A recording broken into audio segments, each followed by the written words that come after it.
Hello, and welcome to another episode of Sutton Impact Family Style. I'm Jason. And I'm Bill.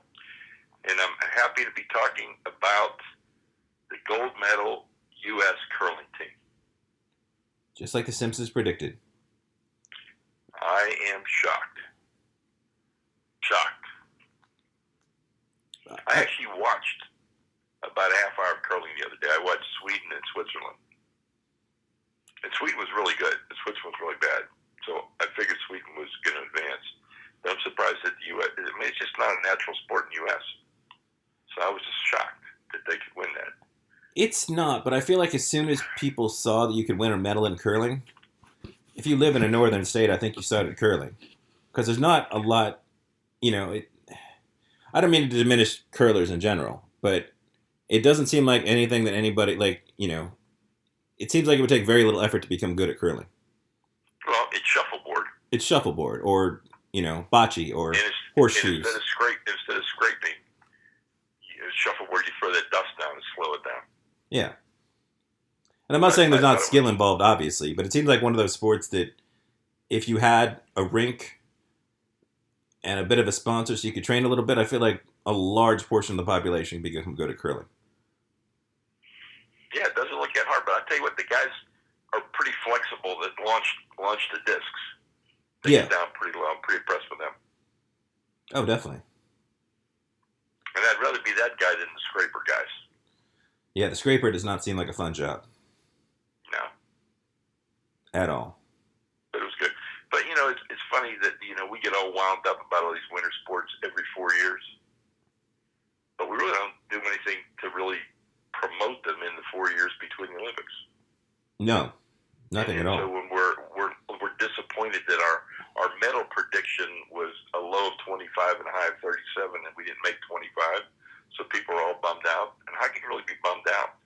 I mean, we're not geared to do those things regularly. Well, they also pointed out, look at the Netherlands. I mean, skating is transportation. Right. And as they said over there, like in Norway, if you're the best skier in Norway, even cross-country skier, you're a celebrity.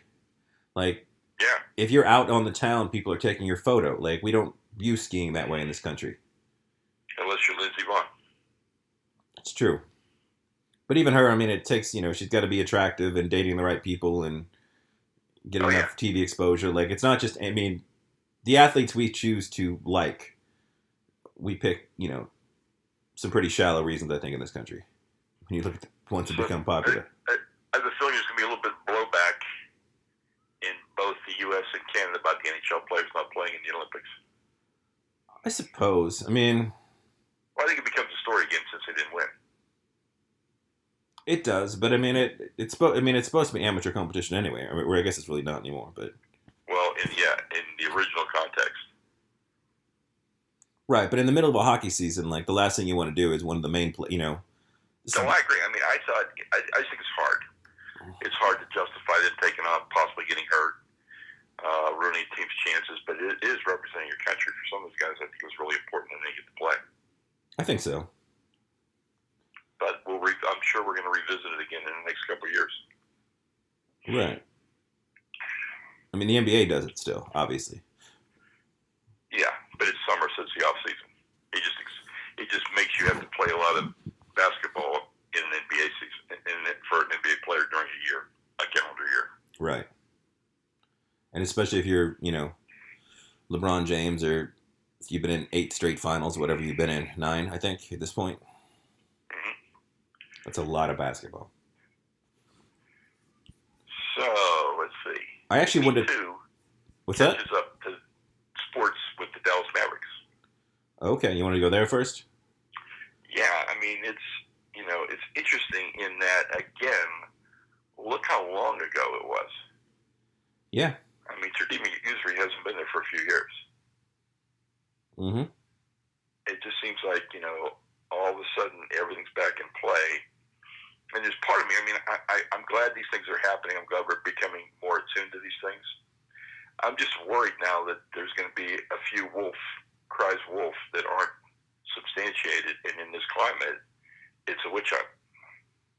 There's been a little bit of that, and there's been some, with the Babe.net Aziz Ansari piece, and, And I mean, obviously you have to take every accusation completely serious, but there has also been a lack of due process in a lot of this, where it's just For sure.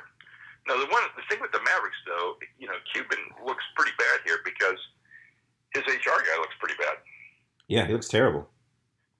And, in all these complaints and nothing happened and everything, I think it's a really bad statement that, your HR name. Cuban is, supposedly the great businessman that he is. You'd think he would be more in tune to this, and this would never happen. Could never happen like this. So I'm a little surprised that it went on that long, and it was as serious as it was. And then again, he didn't know. And he didn't know. Because it's that situation where he's, he knows everything about everybody. He's the best, but all of a sudden, this particular thing, he didn't know. No, and obviously, as soon as he did find out, he dumped a couple people pretty quickly. Yeah, he did. Now. But, in theory, he should dump the HR guy a while back. But, if he'd had his fingers on the pulse. But then again, here's a guy that's involved in a lot of other... Right, he's on Shark Tank. Innovative, a lot of other businesses and a lot of other exposures. And maybe he's not spending as much time on that as he could be, and he's a little bit distracted, and he's not really in tune with it. But still, it's not an excuse. No. And again, like you said, hopefully, it was Denzel Washington stated, he's like, it's beautiful to see this. He's like, but let's see, is this still a thing a year? Are we still, we back where we always started, we always end up? Like, are we actually going to make a real change and a real effort, and things are actually going to change? Or is this just great for now, but then it goes back to the way it was under a different, under a new veil, if you will? Sure. Because that's obviously not good. But let's switch to some slightly more positive, speculatory NBA talk. Okay. We're finally nearing, I think, we have a pretty clear idea of who the contenders are and who the contenders aren't. So I figure let's look at the top 4 teams in the East, top 4 teams in the West, and you can tell me if you think they've got a shot. So the 4th team in the East, there's 2 technically tied. We have the Pacers and the Wizards are tied for 4th and 5th place in the East. You see either one of those teams, even with a healthy John Wall coming back, doing anything in the playoffs? Doing anything? No. I see the Pacers being there, but I don't see them doing much. But they've had a better year than they've had. And I think the Wizards, obviously it's a big sports talk radio thing right now where people are like, read into everything Bradley Beal says when he says, everybody's got to eat. They think that he's implying that when John Wall was on the court, everybody, in fact, does not eat. And that, they've been playing really well without John Wall, and now it looks like, very well without John Wall. Very well without John Wall. So now it becomes even when he comes back, like, is that now going to be, something that even prevents that team from doing well? Is that there's this, this shadow hanging over the top of them? And sometimes it's just hard to make sure that that's the way that's going to work out. Yeah. You get used to playing a certain way, and maybe it's a little bit more up-tempo now than it was, and people were moving better because they have a chance of getting the ball and everything else, so I don't know. Yeah, I think, I think there's some parallels between Wall and Westbrook, and that they both have a great passion to win, and they both are ball-dominant players, and I think sometimes, other players, it almost seems like maybe it's not that they're taking the plays off, but they're sort of standing back, letting the great player do what they do, but in the process, not really, being as involved as they need to be, that kind of thing. But I don't see either one of those teams moving, beyond a round or 2. The 3rd place team in the East is... No. 3rd place in the East is the newly revamped Cleveland Cavaliers. And I like the way they're playing. Although they just lost by 15 to the Spurs today. I saw that, but I still like the way they're playing. I like those moves that they made. I like the talent that they got. I'm pretty excited about what they've got. I think it's pretty good. Yeah, they're younger, they're faster. They are learning to play together right now. Learning to play with LeBron. LeBron's learning to play with them. Because they're 6 games out of the win column and 7, behind the first and second and third first place teams in the East. And second, we've got the Boston Celtics. I still see the Cavs as finals contender, if not, No question. Right. I think the Cavs, it's So you're dismissing the team in first place in the East, the Canadians. I am. Yeah. You don't think they? I mean, I realize this is sort of, with the exception of a rookie and a free agent here, free agent there, it's basically the same Raptors team we see every year in the playoffs. And it has some good pieces, but I don't know. You know the Cavaliers aren't as good now as they're going to be in May. Right. That's just a fact. And you would think that Brad Stevens is probably doing the same kind of thing with the Celtics, and they're not really going to be what they are until that time either. Right. And I know one of the problems with the Celtics has been bench scoring, but obviously in the playoffs, your bench gets a little shorter. Yeah, it's shorter. Right. And the Raptors look like they might be a great in-season team. But if I had to pick right now, I'd pick the Cavs to come out of the East once again because of LeBron. I just think he's just, he seems re-engaged right now, and I could see them going. And I think that was what was necessary. I think you've got to, re-engage him in a way that he's only going to be re-engaged by talent. Yeah. And that's kind of what it was. I mean, you have to re-engage with talent. And, I'm not saying he's going to stay in Cleveland now. I'm not saying he's not going to stay in Cleveland. But it's a little bit more interesting now either way. Right. And the other interesting thing is that, Kevin Love is still coming back. And as much as he takes, the brunt of all their problems for whatever reason, he's still a very good NBA basketball player. He gets criticized way too much. He really, really does. I don't think LeBron gets credit for all the good things he does, and I think Kevin Love gets blamed for way, way, way too much stuff. Yeah, he's whatever the issue is, it always goes back to Kevin Love. But like I said, if he comes back with that group together, and the way they're playing right now with a better attitude, and Isaiah Thomas gone and some of the other guys, that's a team I pick coming out of the East. The West is a lot more interesting, I think. I think it's going to be the Cavs. In the West, in fourth place, we have one of your Minnesota Timberwolves, but we now have Jimmy Butler with just had his MS. Yeah, the Jimmy Butler injury, and if he comes back for the playoffs, great, but he hasn't played, and nobody else has played with him. It makes it tough. It does. And they're still a very young team. And if it finishes the way it's going to finish now, they're the 4, and Oklahoma City's the 5 right now, right? Oklahoma City's the 8 right now. Yeah, 4 and 8. That's who they play. And I would think they play. Would beat them. They play Portland right now. They play 4-5. That's right. Yeah. Although technically, right now, I'll just show you I'll read this out real quick. Portland has 34 wins. Denver has 33. The Pelicans have 33. The Oklahoma City Thunder have 34. So the difference between 5th place and 8th place is a game in the loss column or a game in the win column. Right. So that could change super quick. I still think Oklahoma City is going to pull back into that 4 seed at some point. And I can still see them doing some damage in the playoffs. Because, again, they're not a deep team. No, never have been. But, I'm a little biased with Oklahoma City. I really like. I love Oklahoma City, but I don't love this Oklahoma City team like I like. I like last year's team better than this year's team. Like them. They're not as good as last year's. This year's team's better than last year's team. It's not playing well. Right. And losing Roberson was rough. And not getting anybody to bring in instead of Roberson. Because even Ilyasova, another guy that could have brought in, he's going to sign with Philly.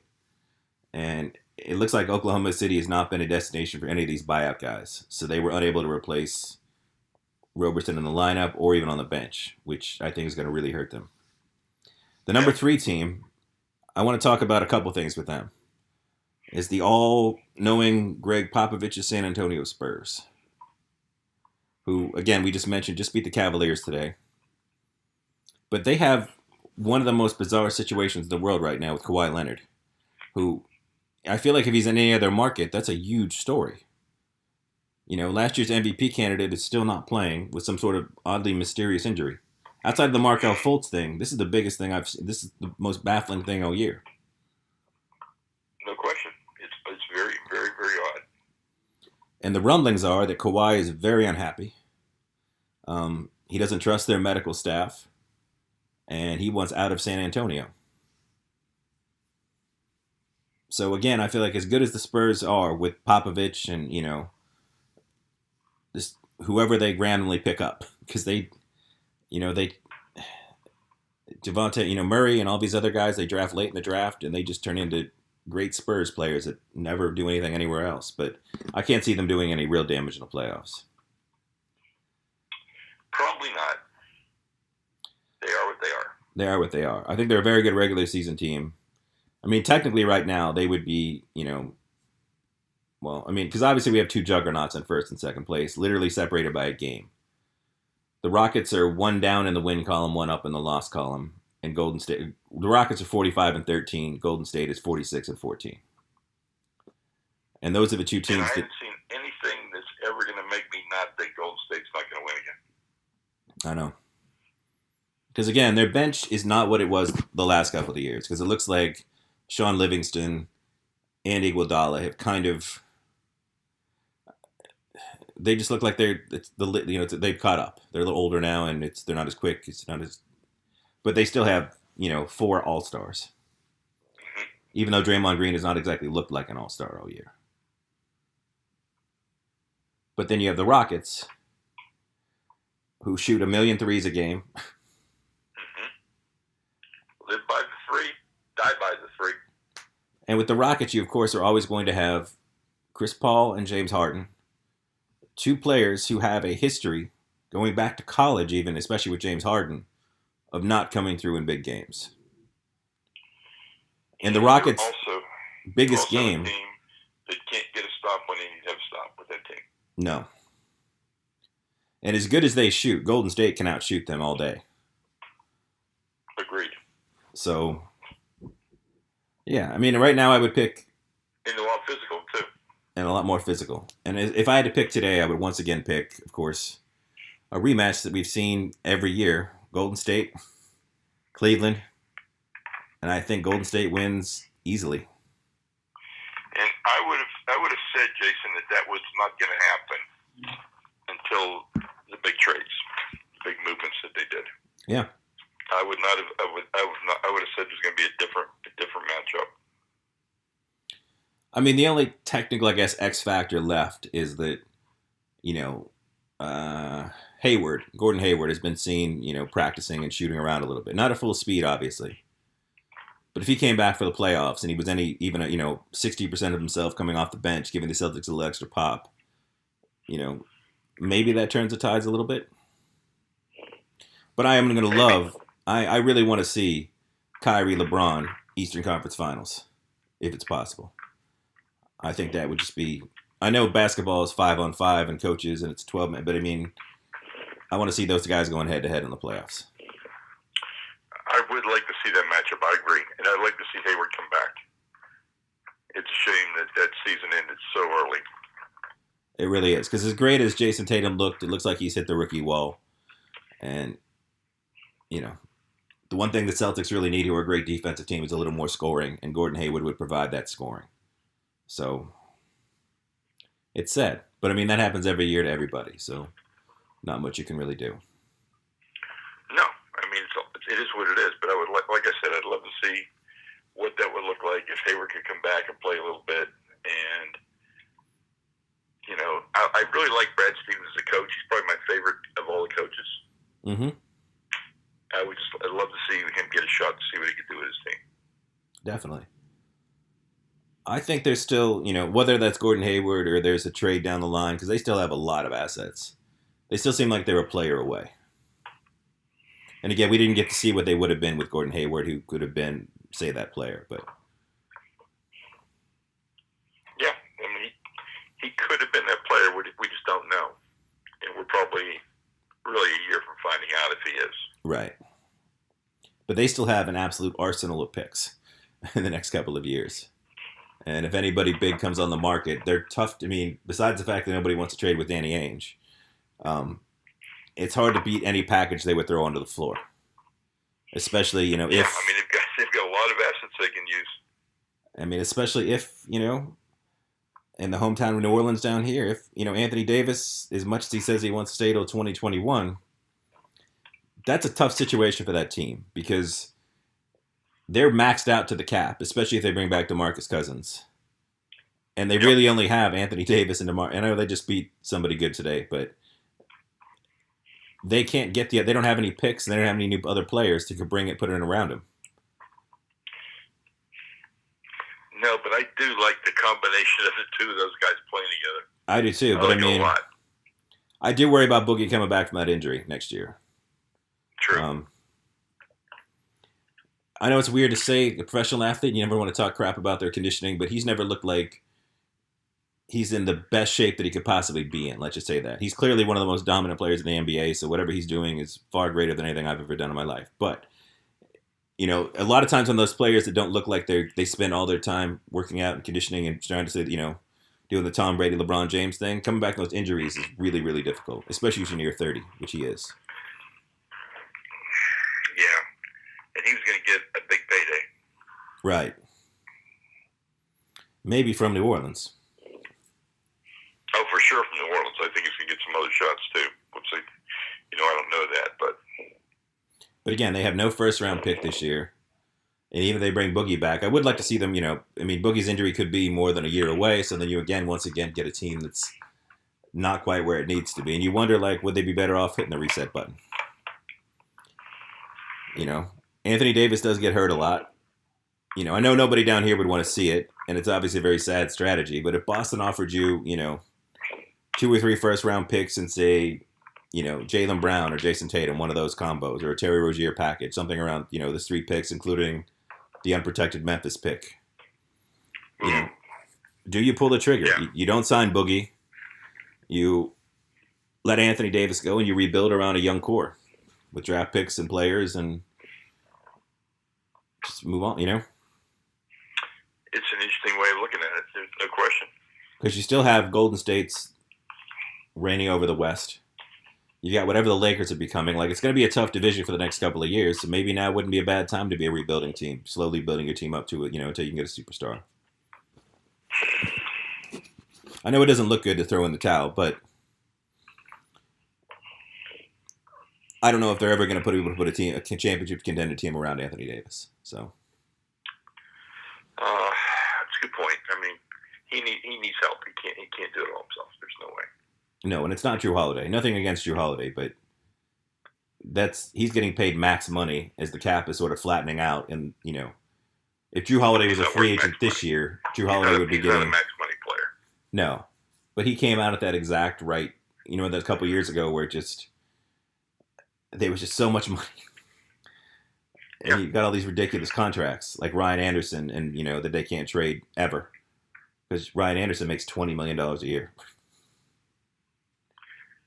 $20 million for one of the most one-dimensional players in the NBA. I know, but it is what it is, right? It is what it is. So let's stay on basketball now, and let's talk about the NCAA. Okay. And I would tell you that my thought was, I knew this was coming, and I thought the FBI was gonna wait till March Madness was underway. I thought we were gonna wait till March, till the conference tournaments, and then a whole bunch of stuff was gonna hit the fan. But a little bit of this comes out early. It does. So you get Sean Miller on tape talking about, or on a call talking about paying somebody $100,000. You do. Pretty serious. You also have Michigan State, Duke, North Carolina. I mean, you've got all the biggies. Oh, yeah, you do have all the biggies. And you got Duke being the biggest one. Duke being the biggest one. Yep. By far. I do like some of the stuff that has come out, which is, you know, you look at a lot of the problems that we've been having in this country recently, and you have to wonder, like, with everything going on, is this an investigation the FBI needs to be worried about, period? And then, as my boy Stan Van Gundy, former Magic coach, said today, the NCAA is one of the most corrupt, evil organizations in all of sports, and maybe in all of America. And if anybody should be under investigation, it should be the NCAA and not the players. So, well, you know what? You're a big conspiracy theory guy. You know, is it kismet? Is it interesting timing, or is the timing designed to take attention away from other things that are driving people crazy right now?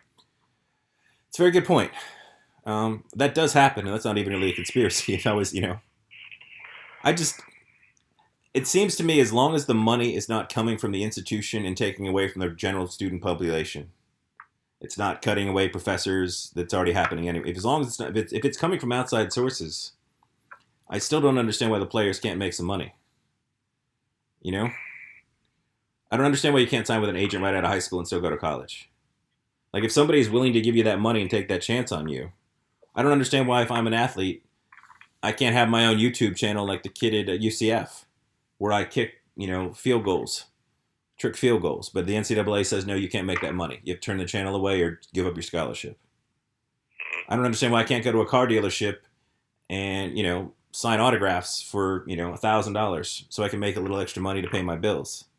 Like the NCAA is allowed to make millions upon billions of dollars on me as a player, but I'm not allowed to make any money off myself. It just doesn't make any sense. It just seems like I'm not disagreeing with you. I do think athletes should be paid. See, I don't. And I have no problem with that. What I have a problem with is these shaky AAU guys getting the money. Yeah, that's where my problem is, and that's the way the system is now. So these kids are getting exploited on the front end and on the back end. Right, but if we had a system, if you can't get paid, but your coach can get paid, that's not a good thing. That's a terrible thing. But if and again, I think some of this problem goes away. Like, if I know that if I go to University of North Carolina, and they're like, you know what, we have all these events every week. You're going to go to this person's house. We have, the alumni takes you out to dinner. Like, then there's less of a need to go and take money from it, Or at least on the surface there is. I'm sure some people still would. I don't know if there's a perfect system would ever eliminate all of it. But you still have an organization that makes billions of dollars and coaches that make all this money and can come and go as they please. And, you have the players doing all the work. So where do you think, what is the blockbuster fall guy that you see coming up in this mess? Who do you see going down? Somebody hasn't been mentioned yet. You think Coach K goes down? I just can't imagine him going down. I guess I've never liked Duke and I never liked Coach K, but I just he seems like one of those people. Like I can't imagine a scenario where he goes down. Can you?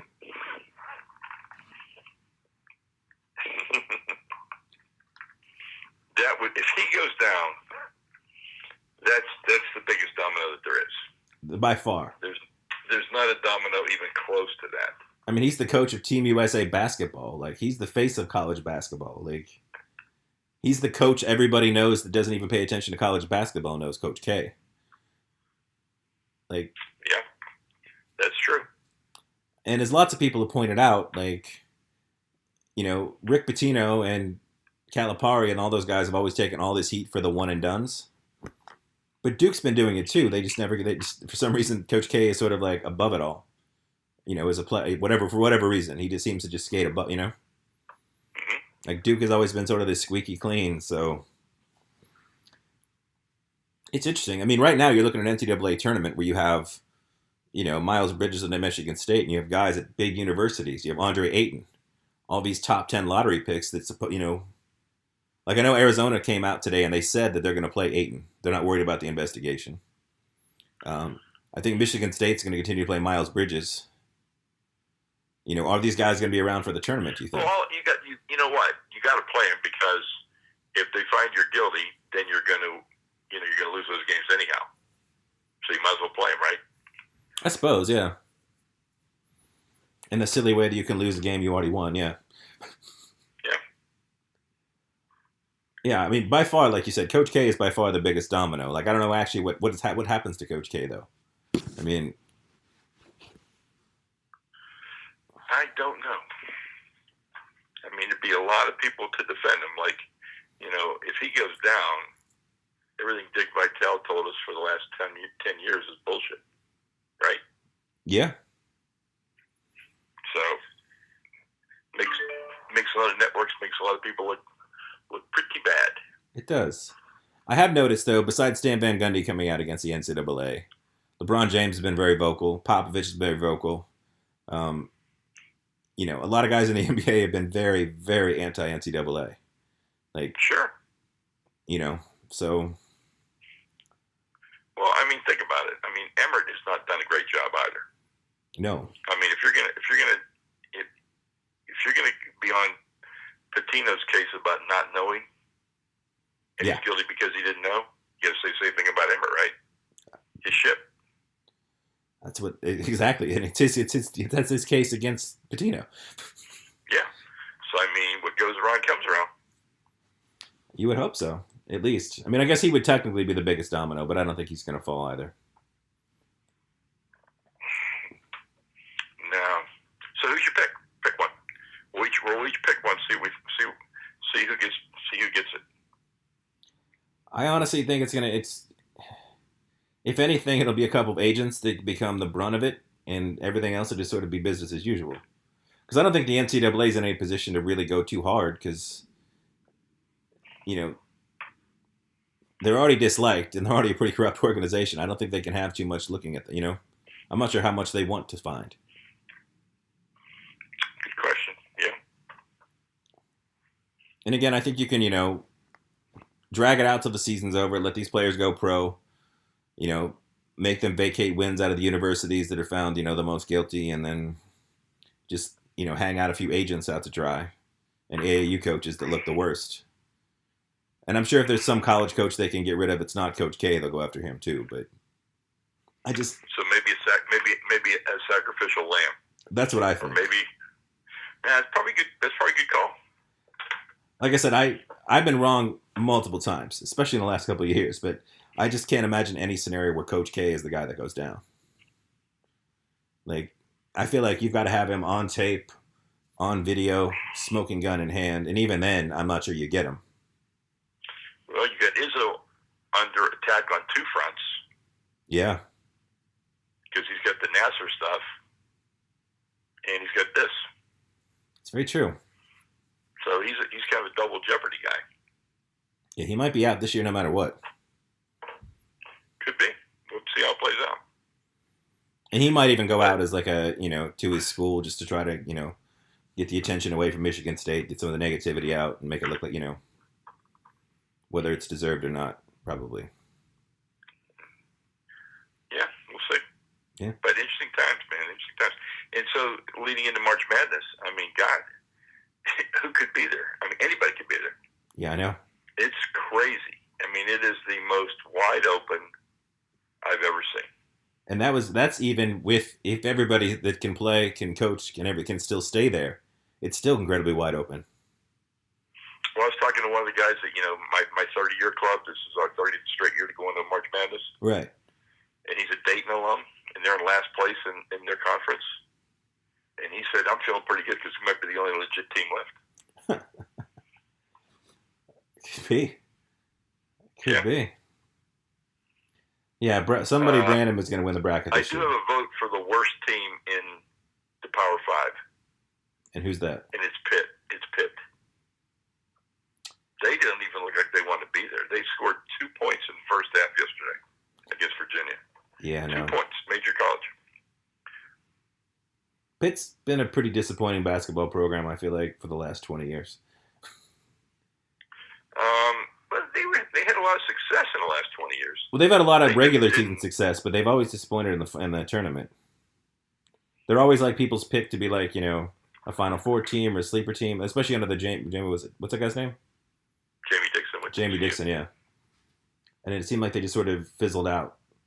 Well, they were always one of those. I guess not in their defense on some level though. They were always very physical teams, and if they got the wrong referee early on in against somebody good, they would have all their guys fouled out. So I went to the Minnesota-Iowa game the other night when I was in Minnesota. Okay. This is my first game in what they call the barn at Minnesota. And I can tell you, it's one of the coolest places I've ever gone to a basketball game. Wow. Real old school, three levels, big end zones, built like a barn. And they also have the raised court, like Vanderbilt. Yeah. And it was kind of cool. We sat right behind the Gophers bench so I could listen to young Patino. But it was a lot of fun. And it was a weird game. They were up 22-2 over Iowa to start the game, and they hung on and won by 3. Wow. Yeah. Very But it nice. was fun. I mean, I really enjoyed going. Nice. Very nice. I didn't have any good meals while I was there, though, or nothing great, nothing exceptional. It was a nice restaurant, and I thought the menu was a little cheap for me. I also did not have any exciting meals. I've cut out sugar these last couple of weeks, Yeah, I need to do that. and I've been eating a lot of vegetables and bone broths and nothing very exciting. Are you trying to get lean and mean? Trying to get leaner, yeah. And just, I feel better when I eat better. I mean, it's always especially when you get old, and I think I went a little, I had a rough time in December, and it's sort of, it's easy to turn to food for comfort, and I sort of just, I don't know. Yes, we all do that. I got into some bad eating habits, and now I just kind of want to, clear the deck for a month, and then I'll slowly add a few things here and there. Whether I do like The Rock and do an insane, gluttonous cheat day or something, we'll see. But I find with me, I either have to, I kind of have to go all in or all, without. It's just easier if I go super healthy and not try to split hairs, I guess, if that makes Well, sense. I'm going to have to do something, so I need to get in my suit for your brother's wedding. As I told you, I finished second season of Bosch. Loved it. Getting ready to start third season of Bosch. It's one of the most well-done series I think I've ever seen. It is really, really well done. That is some high praise. I'm watching Bellevue, which I think is an interesting story. I think the acting and casting is horrendous. Yes, you said. It detracts from the story, which is a bad thing to do. And I think it's a good story. And then The Alienist, I think, is first class. Which I still need to catch up on. Yeah, you need to check that one out. That's really a good one. I fully endorse Hannibal. I've now seen all 3 seasons. And in case you were worried, because I know there was some talk about, that it ended. It ends pretty definitively. I'll just leave it at that. The one caveat I would offer is that, despite the fact that it's incredibly artistically done, it is a very gruesome show. It's extremely gruesome. So, like I said, it's done in the most bizarrely artistic, like museum-like quality way, but like there is a lot of blood and there is a lot of gore. So if that's something that turns you off, don't watch it. But that show, the acting is phenomenal. Mads Mikkelsen is always phenomenal. He's the best Hannibal Lecter. He's just amazing, and everybody else on that show is phenomenal. So highly recommended. And I'll hopefully start watching something new this week. I just haven't picked it out yet. Okay. So sadly, no food moment, no movie moment for me this week. Just reiterating last week's TV. Sad. Yeah. I did discover, and I guess this will be my food moment. I discovered riced vegetables, and I have. Yeah, I saw those in the freezer case. Yeah, so I have riced broccoli, I have riced cauliflower, I have riced sweet potato. I mean, I like sweet potato anyway, but it's nice. So what's your theory as to why this is good? Well, for me personally, I mean, I know you could technically grab a food processor and you could make your own rice thing, but it's very easy to take out, a cup of rice broccoli, throw it in the microwave, and then I've been making a lot of soups with bone broth for the protein. Mm-hmm. So I just take a scoop of cauliflower, a scoop of broccoli, and a scoop of the sweet potato, along with some quinoa or some rice, and it makes a nice soup. It also mixes really well with the pasta because it's all chopped up into tiny little pieces. So you're getting the whole vegetable just shredded. So I think it mixes nicely into things, So does it have rice in it? No, it's just broccoli and rice-sized pieces. Okay. Yeah. Gotcha. I thought they were mixing it with rice, and I was kind of trying to figure out why you wanted to eat that. No, it's the vegetable shaped in this. It's chopped into the tiny pieces of rice. Okay. So, like I said, when you mix it, it works really well with a soup or with a pasta. It mixes in, and it's all, as opposed to big chunks. It mixes in nicely. And again, for me, and this is probably purely me, because I know other people love vegetables. I've never been a big vegetable fan. But with a soup, I honestly can drink half of the broccoli without even chewing it. So it is also, for me, I enjoy that part.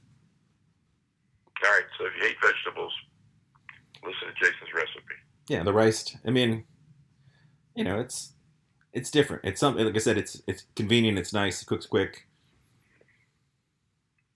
Cool. Yeah. Well, I think that's probably it for this week. I think we've gone over again. Once again, please tell your friends to subscribe. Support us on Patreon if you can. We really appreciate it. And that's it for me this week. That's it for me. We will look forward to our conversation again next weekend. Take care.